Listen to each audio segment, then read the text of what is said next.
আমার ইমানটা ওই সময় মজবুত হবে। আমরা পৃথিবীর বলে থাকি আমাদের ঘরে অশান্তি, নিজের বন্ধুদের মধ্যে অশান্তি, সন্তানের মধ্যে অশান্তি, দোকানের মধ্যে অশান্তি, জমিনের মধ্যে অশান্তি, খেত খামারের মধ্যে অশান্তি, নিজের অন্তরের মধ্যে কোনো অশান্তি নাই। আমার রব্বুল আলামিন জানিয়ে দিলেন, এই পৃথিবীর জমিনের মানুষেরা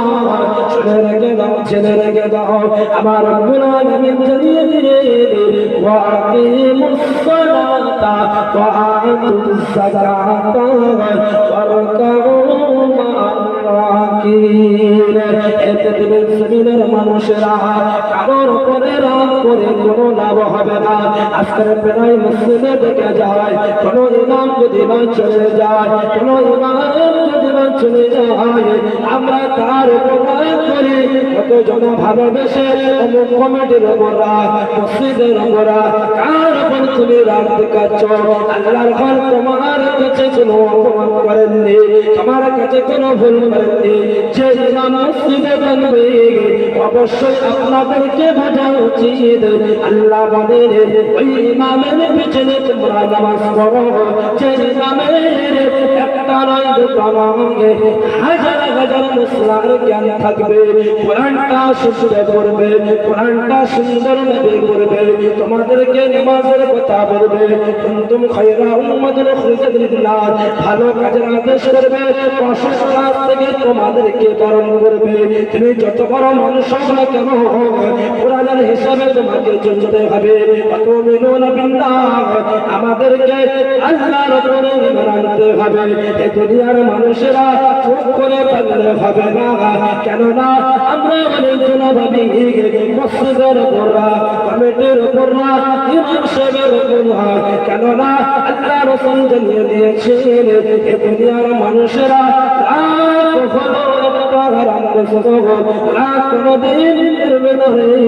কেননা হুজুর পাক সাল্লাল্লাহু আলাইহি ওয়াসাল্লামের মধ্যে কোনো রাগ ছিল না। একটা ইহুদি নাসারা মসজিদে নববীতে নামাজ পড়ার পরে প্রস্রাব করে দিয়েছিল।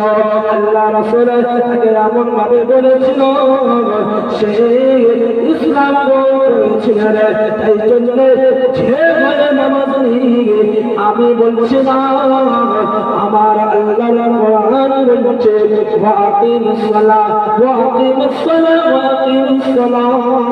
যে ঘরে নামাজ থাকবে না, যে ঘরে খোদার ইবাদত থাকবে না, যে ঘরে জিকির তাসবিহ থাকবে না, যে ঘরে আল্লাহ রাসূলের তরিকা থাকবে না, যে ঘরে আল্লাহ রাসূলের সুন্নাত থাকবে না, এই দুনিয়ার মানুষেরা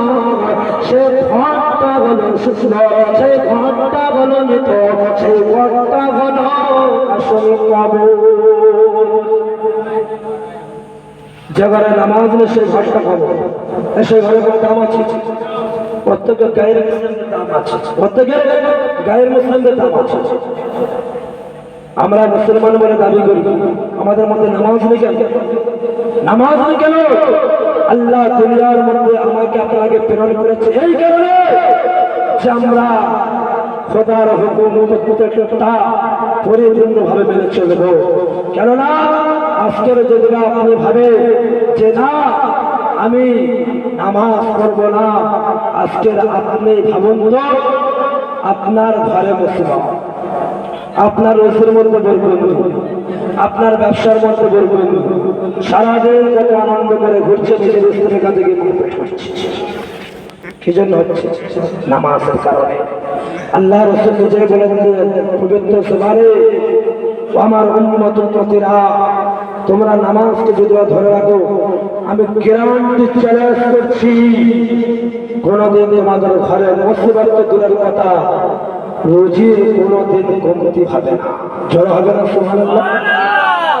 তারপরে রব্বুল আলামিন জানিয়ে দিলেন সূরা জুমার মধ্যে ওয়াবতাগু মিন ফাদলিল্লাহি ওয়াযকুরুল্লাহা কাসীরান লাআল্লাকুম তুফলিহুন। হে দুনিয়ার মানুষেরা, তোমরা যদি ওই খোদার ঘরের মধ্যে নামাজ পড়ে, যদি তোমরা বের হও আমার রব্বুল আলামিন জানিয়ে দিলেন ইন ফাদলিল্লাহ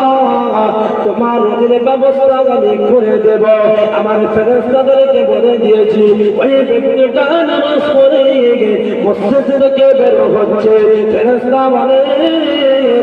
আমার রব্বুল আলামিন হুকুম দিয়ে দিয়েছে কেননা আমার রোজের ব্যবস্থা না করে ওই ফেরেশতারা কোনোদিন যাবে না শুধুমাত্র নামাজের জন্য ফ্যাসিলিটি যে নামাজ থেকে দূর সে জান্নাত থেকে দূর যে রাসূল থেকে দূর সে আল্লাহ থেকে দূর যে আল্লাহ থেকে দূর সে আখিরাত থেকে দূর যে রাসূলের সুন্নাত চলতে পারবে না তাই না কত পরিশ্রম মেহনত করে জামাতে ভাইরা কি করে অপরের কাছে দাওয়াতকে পৌঁছানোর জন্য তাদের উদ্দেশ্য একটা বাল্লাগা ইবাল্লিগু তাবলীগান মানে পৌঁছানো কত বড় ফেসালিটি রয়েছে যারা এই দিনের দাবি আল্লাহ সুবহানাহু ওয়া তাআলা জানিয়ে দিলেন পারা নম্বর 14 পৃষ্ঠা নম্বর 19 ওয়া মান আহসানু কওলান মিম্মান দাআ ইলাল্লাহ যারা বিনা শর্তে আমার দিনটাকে প্রচার করবে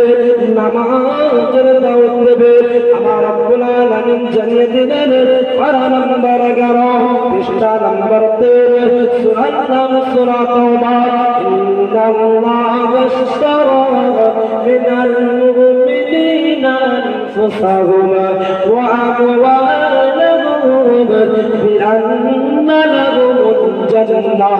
ওই তাই ব্যক্তিদেরকে যারা নামাজের দাওয়াত দেয় যারা নিজের স্ত্রীকে নিজের ঘরকে ছেড়ে চলে যায় আমার রব্বুল আলামিন জানিয়ে দিলেন লাহুমুল জান্নাহ আর যাদের জন্য আমি জান্নাত ওয়াজিব করে দিলাম ফেসালিটি এই যে কত কষ্ট করে পরিশ্রম করে দিনের দাওয়াত দিচ্ছে জামাতের লোকেরা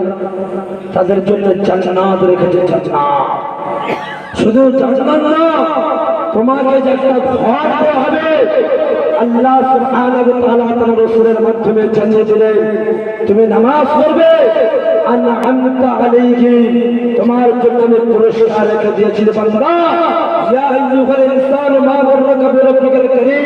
এই দুনিয়ার মানুষ নাই তোমার স্ত্রী তোমাকে ধোঁকা দেবে দুনিয়া তোমাকে ধোঁকা দেবে তোমার আত্মীয় স্বজন তোমাকে ধোঁকা দেবে তোমার সন্তান তোমাকে ধোঁকা দেবে আমি তোমাকে কোনোদিন ধোঁকা দেব না তোমার যতটুকু আমল ততটুকু অবশ্যই আমি তোমাকে দেব যে ঘরটা দেবে একটা যদি ঘোড়া নিয়ে 1000 বছর আমরা অতিক্রম করি তবু সেই ঘরের রাস্তা শেষ হবে না চলে বলো সুবহানাল্লাহ এই নামাজে ব্যক্তিগত ফ্যাসিলিটি নেই এই ফ্যাসিলিটি নেই আজকের আমাদের ঘরে নামাজ নেই হায় আফসোস নিজের সন্তানকে বলো বাবা যে খাবার থেকে যে পড়াশোনা থেকে যে আড্ডা থেকে যে মোবাইল সেই মোবাইল তোমার নামাজ থেকে দূরে সরে রাখলো বাবা এই মোবাইলটা হচ্ছে শয়তানের কাজ বেহুদার একটা ফ্যাসিলিটি ধেনে দুনিয়ার মানুষেরা হাবিবুল্লাহ জানিয়ে দিলেন এই দুনিয়ার মানুষেরা তোমরা যখন নামাজ পড়বে না তোমরা যখন নামাজ পড়বে না এই দুনিয়ার মানুষেরা তুমি যখন দুনিয়া থেকে বিদায় নেবে তোমার সামনে সাথে দূরকে বাদ আল্লাহর নিয়ে যদি তোমার কানে যদি মন্তর করে লা ইলাহা মুহাম্মাদুর রাসূলুল্লাহ এই দুনিয়ার মানুষেরা এই সময় তবুও তুমি কলমা পড়তে পারবে না ইন্নাকা লা তাহদি মান আহবাবতা ওয়ালাকিন্নাল্লাহ ইয়াহদি মান ইয়াশা এই দুনিয়ার মানুষেরা হেদায়েত আমি কারোর হাতে দিইনি হেদায়েত হচ্ছে আমার সারা জীবন নামাজ পড়ে আমার রাসূল জানিয়ে দিলেন সহি হাদিস। এই হাদিসটা যদি বা বলি আপনাদের রাগ হবে, তবুও বলে যাচ্ছি, যারা কোনোদিন নামাজ পড়ল না, যারা সুদ খেল,